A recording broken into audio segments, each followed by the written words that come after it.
3rd Senate District. It was the 3rd Senate District, which is located on Long Island.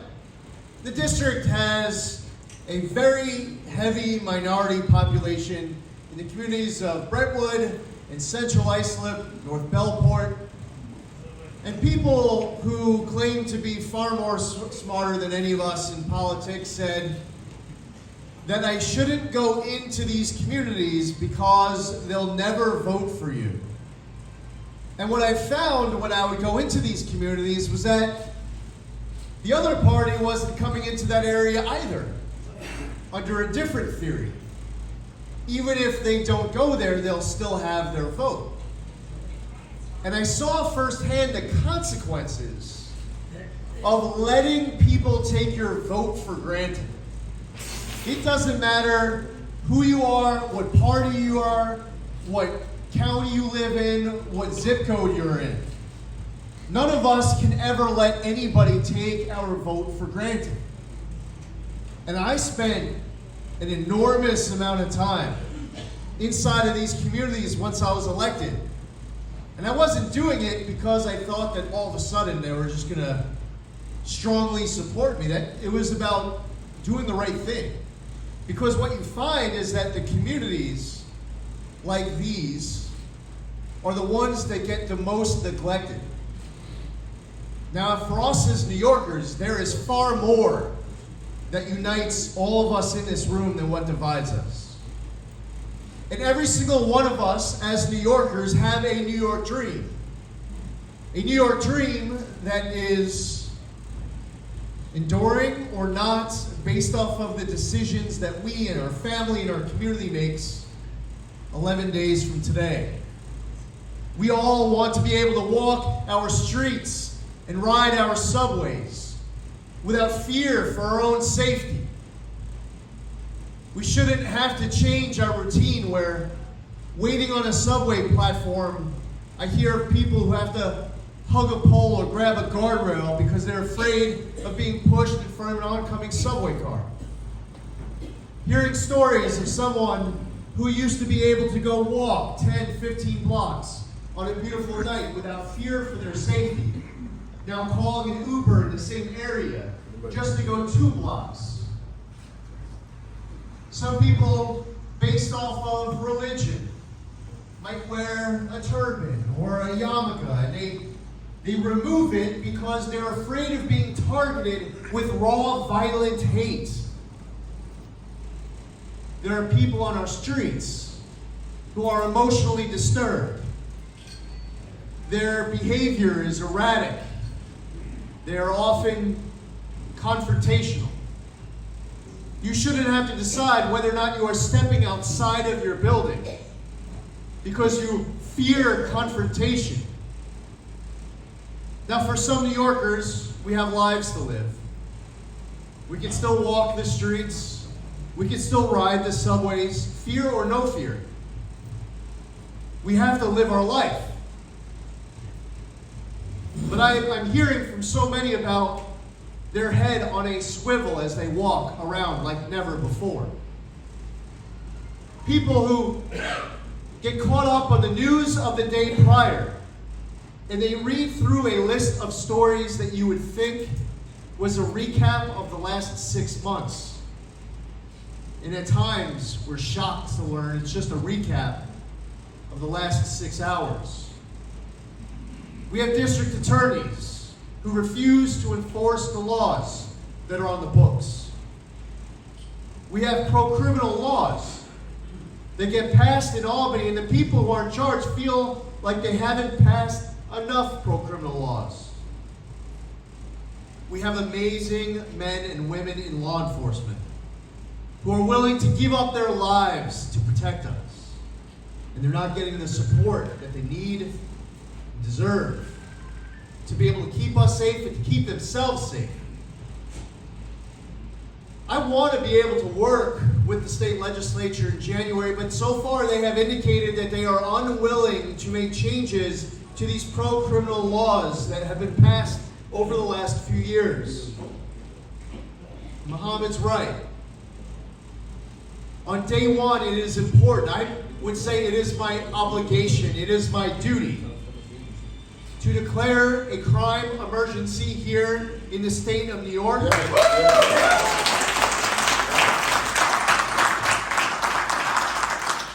suspend New York's cashless bail law and raise the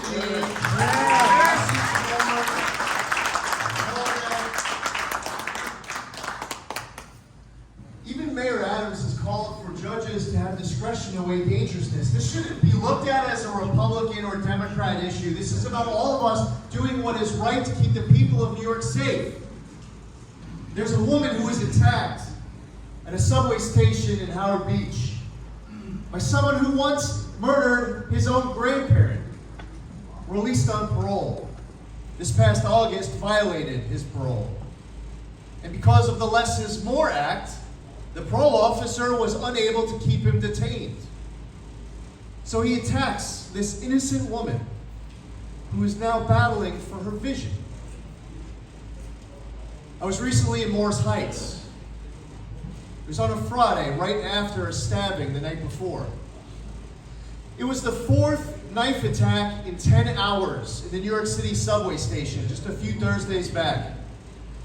While we're at the press conference, a person comes up and he's listening attentively, not saying anything, not sure of the background of what his reasons were for participating in his way with this press conference. So when we were done, I figured I'd go up and say hello. Well, he was telling me that in that area, they have given up on the government to keep them safe. He says in that area, when someone wants to fight him, just tell me where and when you can bring a knife, he'll bring a knife, and then you'll settle it out between yourselves.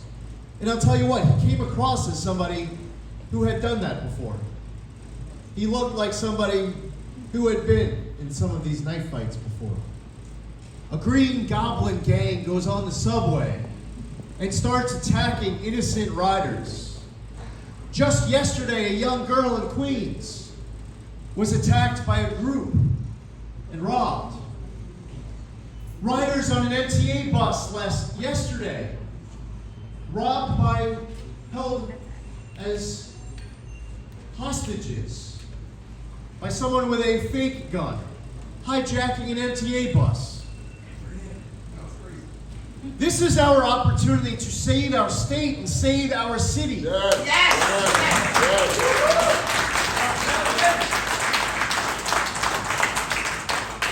What are we going to do with this opportunity?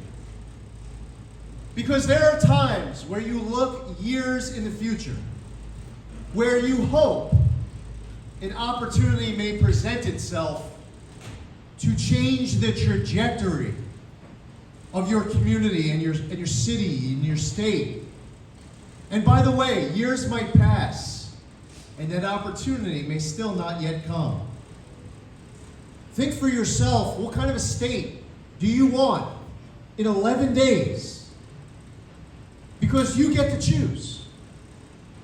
I don't remember the last time that we were presented with so many challenges as New Yorkers where we had the power just a week and a half away to have whatever we want.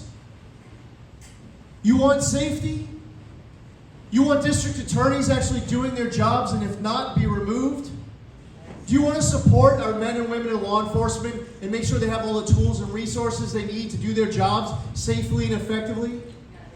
Yes. Yes. You see a push right now towards congestion pricing, where they want to find a new way to reach into your pocket. There's going to be more truck traffic on the Cross Bronx Expressway. Yeah. They're admitting that. And you already have to pay gas, you have to pay tolls, you have to pay parking, and now they want to do this on top of it. They say, well, it's going to bring in all this money. Well, first off, that number is make-believe. Because you already see the process playing out. They want to pass out exceptions like candy. You want more people riding the MTA? You want more money for the MTA? Improve the ridership experience and make it safe. And then you will have millions of more people riding the MTA and paying their fares. And that's a lot of money. You want money for the MTA? Well, enforce fare jumping. Just a few years back, it was only 3%, almost 0% jumping fares.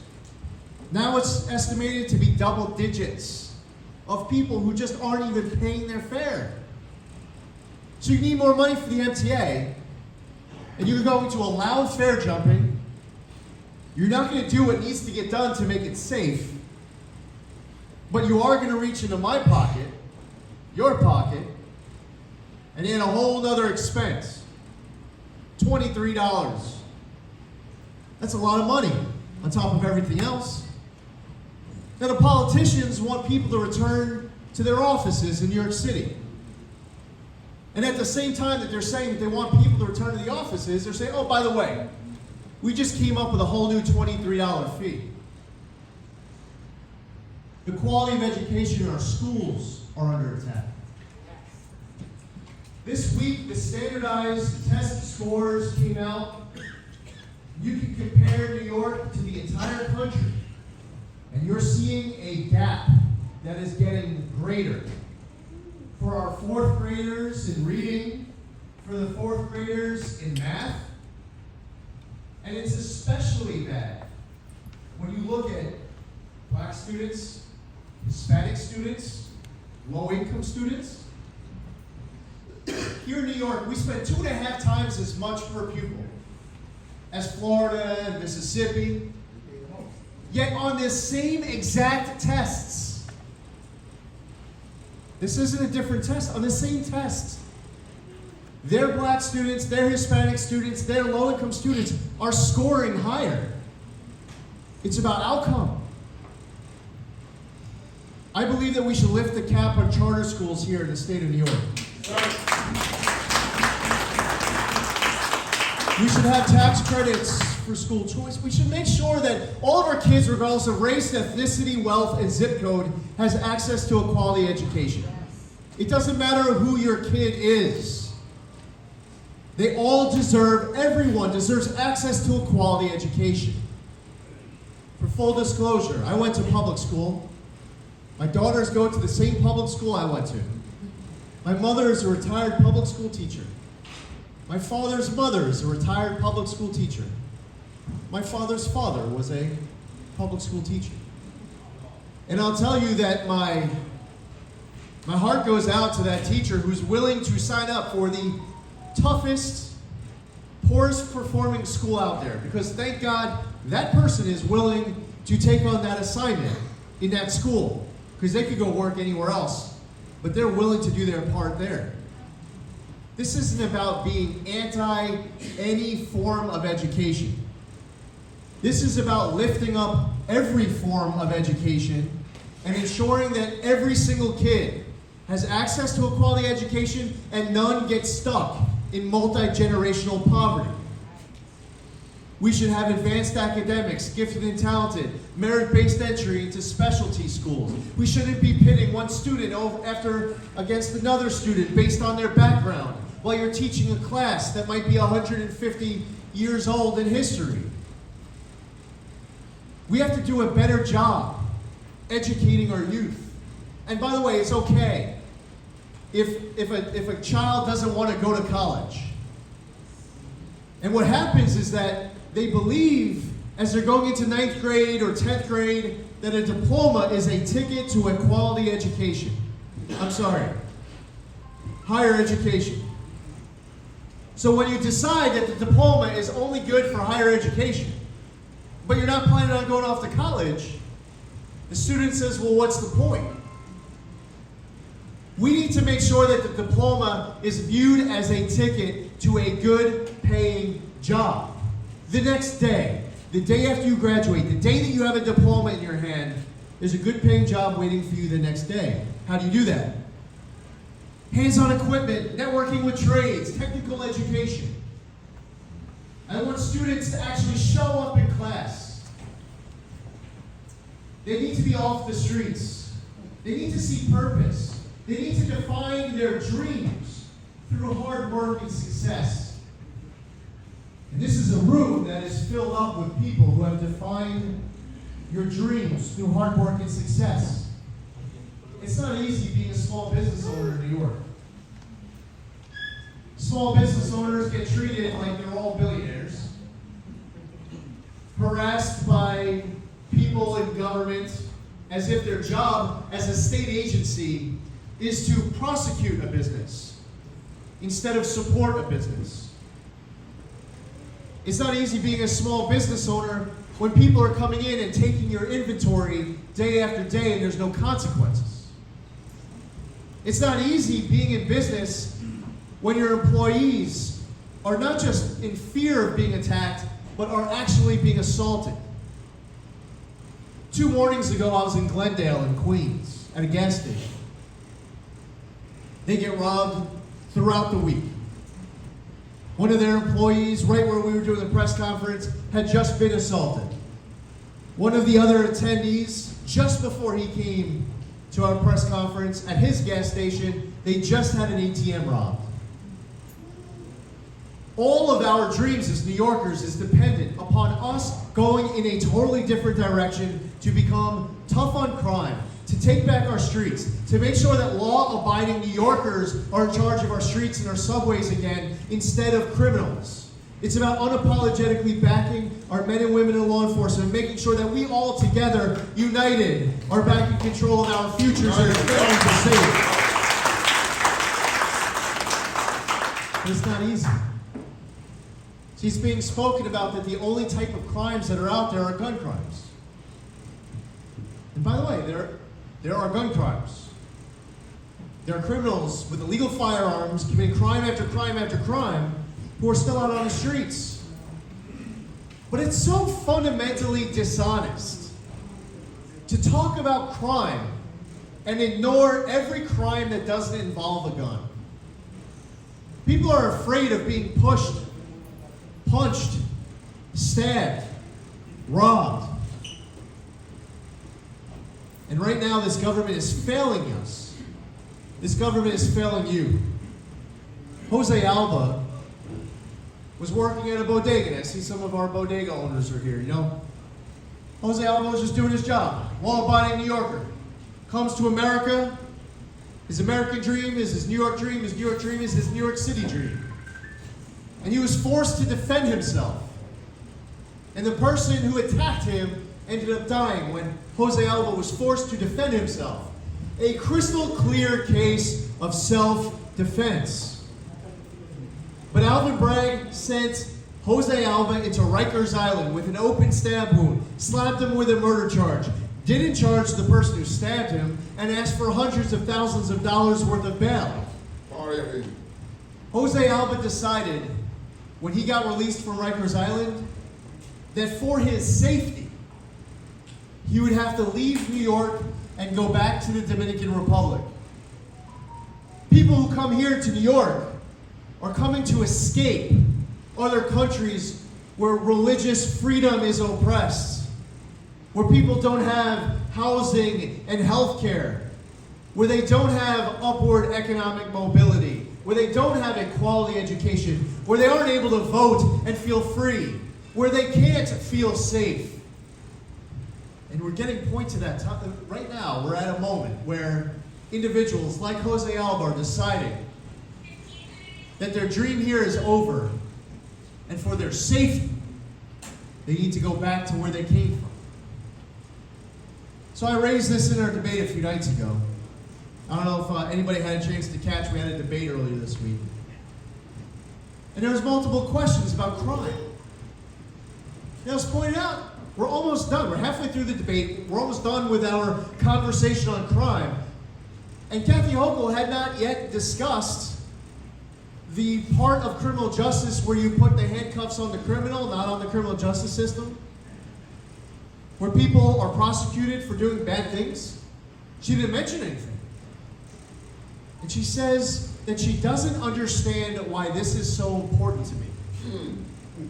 Go watch the video for yourself. Sorry. Sorry.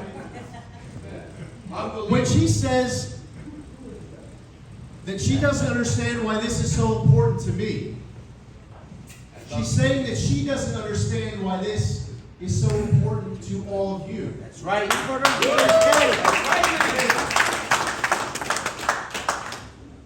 Mohammed Majunder is somebody I've known for a very long time. I've known him since way before I was in the state senate. And he's a good man. And he's somebody who is in this for all the right reasons. He just wants to serve. I am sure that every single person here today is here for all of the right reasons. You're not here because you have to be. It's the middle of the day, too. I mean, you could be anywhere. You could be at work. You could be with your family.